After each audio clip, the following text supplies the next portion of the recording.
Hi viewers. இன்னைக்கு பிப்ரவரி 17 சிறகடிக்க ஆசை serial என்னாச்சுன்னு சொல்லி பார்க்கலாம்க்கு முன்னாடி சேனல் சப்ஸ்கிரைப் பண்ணாதவங்க மறக்காம சப்ஸ்கிரைப் பண்ணுங்க. இன்னைக்கு என்ன அப்படின்னு சொல்லி பார்த்தீங்கன்னா, ரோஹிணி வந்து அந்த டாட்டூ வச்சிருக்கேன்னு சொல்லிட்டு எல்லாத்தையும் காட்டிட்டு இருக்காங்கல்ல.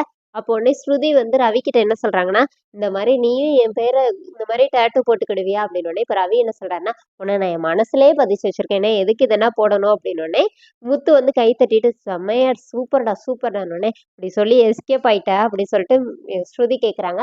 இப்போ மனோஜ் என்ன சொல்றாருன்னா, நானா ரோகிணி கிட்ட சொல்லவே இல்ல. அதுனா அவங்களா போடணும். அவங்க மேல இருக்கல லவ்ல போடணும்னு. இப்போ ஸ்ருதி என்ன சொல்றாங்கன்னா, டாட்டூ போட்டா தான் லவ் இருக்குன்னுலாம் அர்த்தம் இல்ல.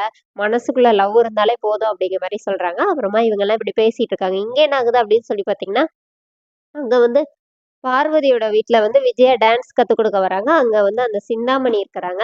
அவங்க வந்து விஜயாவ கண்டுக்காம அவங்க பாட்டுக்கு மொபைல் பார்த்துட்டே இருக்கிறாங்க. அப்போ உடனே பார்வதி கிட்ட வந்து விஜயா என்ன சொல்றாங்கன்னா, இந்த மாரி நான் பக்கத்துல போயிட்டு வரேன். இங்க டான்ஸ் இருக்கிறவங்கள பார்த்துக்கணும்னே, இல்ல இல்ல நீங்க மெதுவா வந்தா போதும். நீங்க இங்க இருந்து என்ன கிழிக்க போறீங்க அப்படிங்கிற மாரி சிந்தாமணி சொன்னோனே, நீ என்ன ரொம்ப பேசுறன்னோனே, உங்க மருமக தான் இவ்வளவு தூரம் உங்கள கொட்ட அடக்க போறேன்னு சொல்லிட்டு அவ இது பண்ணிட்டு இருக்கிறா.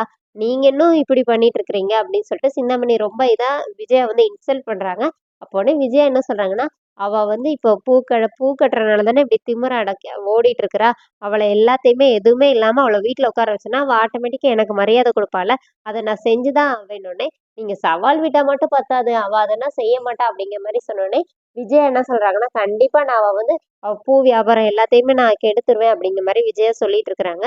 இங்க என்னாகுதுன்னா, முத்துவும் மீனாவும் போயி அவங்க வீட்ல பரசு வீட்ல போயிட்டு அவங்க பொண்ண கொண்டு போய் விட்டுட்டு, கல்யாணத்துக்கு டேட்டுனா எப்போன்னு சொல்லிட்டு அவங்கள்ட்ட பேசிக்கலாம் அப்படின்னு சொல்லி, அப்புறம் அவங்க பவானிக்கு அவங்க பொண்ணுக்கு அட்வைஸ் எல்லாம் பண்ணிட்டு விட்டுட்டு கிளம்பிடுறாங்க. அவங்க போகவும் ரோஹிணியோட மாமா வர்றாரு. அவர் வந்து வீட்ல வந்து பேசுறாரு. எங்களுக்கு வந்து பொண்ணுக்கு நீங்க எதுவுமே செய்ய வேண்டாம். ஒரு நல்ல பொண்ணு எங்க குடும்பத்துக்கு குடுக்குறீங்களா? அதுவே எங்களுக்கு போதும்னு சொல்லிட்டு அடுத்த மாசத்துலயே நல்ல நாள் வருது. அதிலயே கல்யாணத்த வச்சுக்கலாம் அப்படின்னு சொல்லிட்டு இவங்க பேசிட்டு இருக்காங்க. இங்க வீட்ல என்ன ஆகுதுன்னா, மீனாக்கு ஃபர்ஸ்ட் தும்மல் வருது. அப்புறமா முத்து தும்முறாரு. 2 பேரும் தும்மிக்கிட்டே இருக்கிறத பார்த்துட்டு, அ விஜயா வந்து திட்டுறாங்க. "டேய் ஒரு பொண்ணு இப்படியே சத்தமா தும்முறது நிப்பாட்டுங்கன்னோனே." இப்போ முத்து போன டயலாக் வேற சொல்றாரு. இந்த மாரி "வீக்கல்லு, பசி, சாப்பாடு இதெல்லாம் வந்து யாருக்குமே அடக்க முடியாது." அப்படிங்கிற அந்த டயலாக்க பேசினோனே, ஸ்ருதி வேற கை தட்டிட்டு வந்து நிக்கிறாங்க. "Super, super. எப்படி நீங்க இதெல்லாம் சொல்றீங்கன்னோனே." "இது தலைவர் பேசினது. அத நான் இங்க பேசினேன்னோனே." இப்போ இவங்க 2 பேரும் தும்முறத நிப்பாட்டிடுறாங்க. அடுத்து விஜயா தும்மிட்டு ரூமுக்கு போயிடுறாங்க.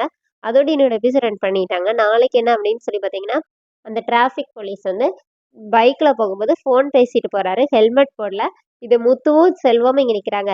இவர் டிராஃபிக் போலீஸ் தானே இப்ப பாரு சொல்லிட்டு முத்து வீடியோ எடுக்குறாரு. அப்புறமா அவர் வந்து நோ பார்க்கிங்ல கொண்டு போய் அவரோட பைக்க நிப்பாட்டிட்டு எங்கேயோ போயிட்டு வராரு. அதுக்குள்ள முத்து ஒரு சங்கிலிய வச்சு அவரோட பைக்க லாக் பண்ணிடுறாரு.